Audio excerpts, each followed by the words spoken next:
Good morning, dear students. Welcome in social science class. Students, we have already started chapter Democracy and Equality, in which we have done the introduction section of the chapter, where we have covered the definition of democracy, equality, and constitution. Today, we are going to discuss about some facts about constitution and few topics we will cover from the book also or from the chapter also. So the few facts: India got independence on 15th August 1947. This was the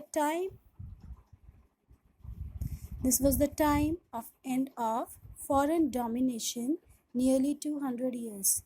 As we all know that Britishers, they came India and they controlled or ruled over India around 200 years, and after 200 years we got independence on 15th August 1947. This was at a time for the Indians to stand again for their rights, and this was the time of new constitution as well, and there was a need for the framing of new constitution for the benefit of Indian citizens, so that the Indian citizen can also get benefits beforehand or before independence which they were not getting.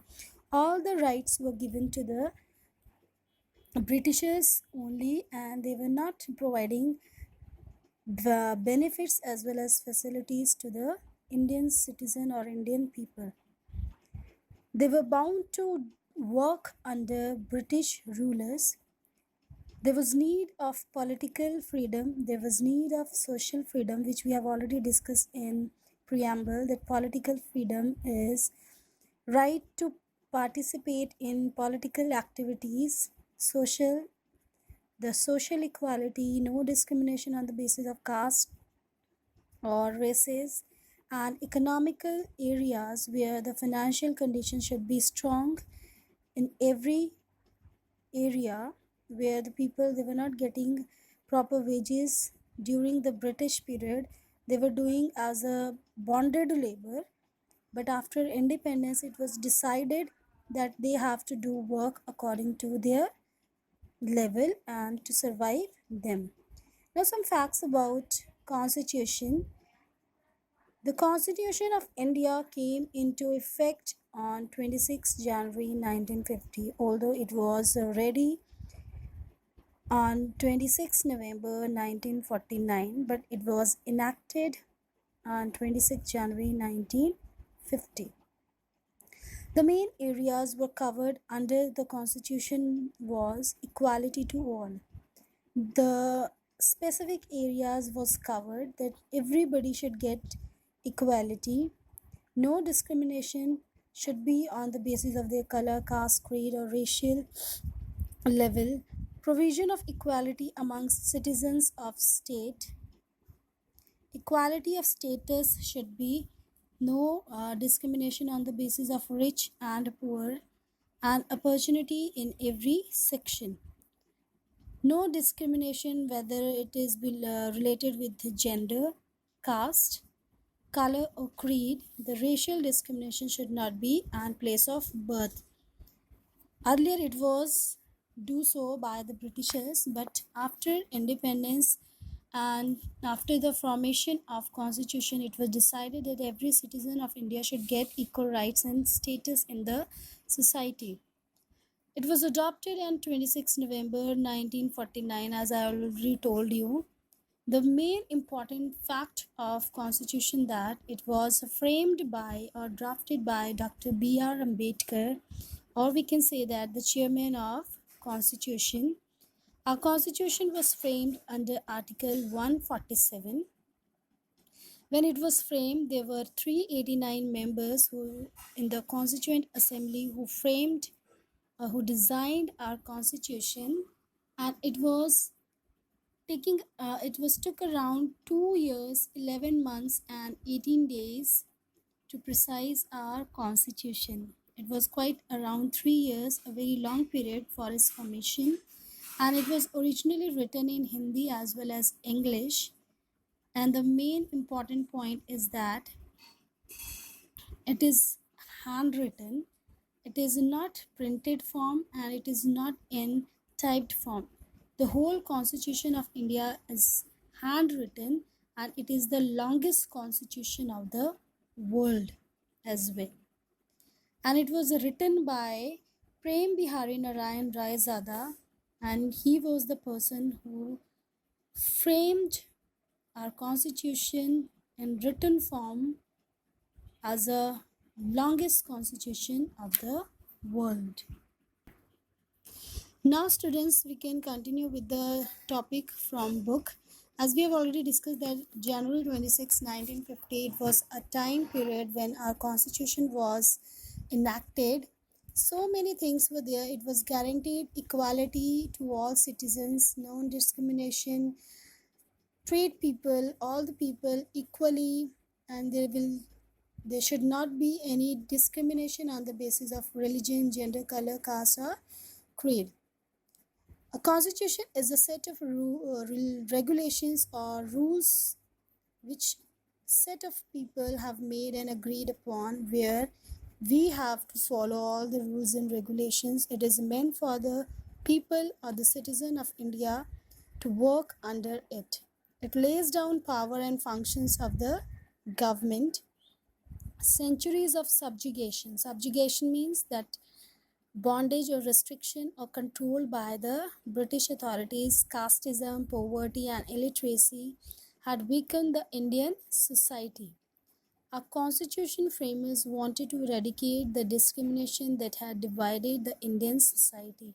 These were the main social evils, we can say that, which was prevailed in our society during the British period, and these were the areas we have to overcome. We have to provide facilities, and that thing was decided by the constitution framers that we should provide such facilities and eradicate all these areas from the society.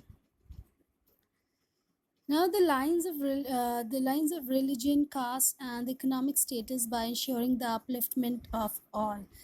Religion, everybody should get proper right to choose their religion. No restriction on the basis of caste, no discrimination on the basis of caste. Economic status should be improved by ensuring the upliftment of all, providing facilities and ways and means to eradicate their poverty as well, which the Indian people were facing beforehand or during the time period of Britishers, where everyone is free to follow religion of one's choice, and state does not have religion of its own, which we have already discussed in preamble, that the people, they have the freedom of religion, or we can say that the secularism, where people are free to choose their religion without any restriction. Indian constitution aims to establish a social order where identification of a person is not on the basis of religion that he she follows or the caste he she belongs, but on the basis of what he she or what he has made himself into. It should not be, their identification should not be on the basis of their caste, color, creed, or religion. It is only on the basis of their capability, their potential, and their level of work. There is one concept of, do you know that on 25th November 1949, B.R. Ambedkar spoke the Constituent Assembly there. We have to control, or we have to eradicate the problem of caste and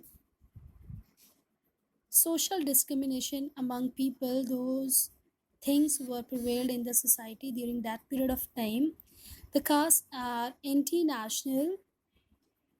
It creates discrimination between the people, and in the first place because they bring about separation in social life, because when caste is prevail in the society, then people are already creating discrimination among themselves, and they are not ready to work along with them. They are anti-national also because they generate jealousy, a great jealousy or antipathy, we can say that, between caste and caste. Antipathy also a strong feeling of jealousy, dislike, but we must overcome all these difficulties. It was a resolution by the constitution framers that these things we have to be eradicate, and difficulties it was there, but it was wishing, or it was a resolution taken by the framers that we have to overcome these problems from the society. Now in class 6 we have already read chapter democracy, where we have already learned about universal adult franchise. Universal adult franchise means right to vote everyone, those who are attaining the age of 18 years. They are able to give a vote, and they are having right to vote on, but it should not be on the basis of their caste, color, religion. Everybody is free to do voting whether they have completed their age of 18 years without any discrimination of caste, color, religion, region, or language. One man, one vote. Yes, it is a right of every citizen, those who are attaining the age of 18 years. Every person should having a right to do vote, and one man, one vote, whether they are rich, whether they are poor. Every vote having equal value was the most courageous step of the constitution framers, as most Indians were illiterate and poor. But before independence, people were not allowed to cast their vote, and they were not allowed to choose their representatives who can run the economy. But after independence, it was a step taken by the leaders that everybody should take part in casting their vote. And look at the picture also, one woman is casting her vote. As this activity also we have done in school as well, what is the importance of vote and the casting votes. Here the people of India cast their votes and elect their representatives for a fixed period. We all know that for 5 years, somewhere in 6 years, and somewhere if some restrictions are there, some problems are there, then time period can be reduced. These representatives run the government according to the wishes of the people. They can run the economy, that's why we are selecting them. But if the representatives are not doing their work properly, we are having a right to change our leaders as well, but only through vote. If the elected representatives do not do so, people do not vote for them in the next election, and we can change our leader or representative who can run economy nicely. People also keep a close watch on the activities of their representatives to guard their rights as granted by the constitution. If they are not following such rules and regulations which are given on the constitution, then people are having also a right to change their leaders as well. So this was all about the introduction of the constitution, what exactly constitution means, when it was enacted, when it was adopted, and concept of universal adult franchise and preamble we have already discussed. So for today we will do this much only, and next topic we will continue in next video. Try to understand, read the pages of the book, and if you have any doubt you can ask. Thank you, good day, and stay safe.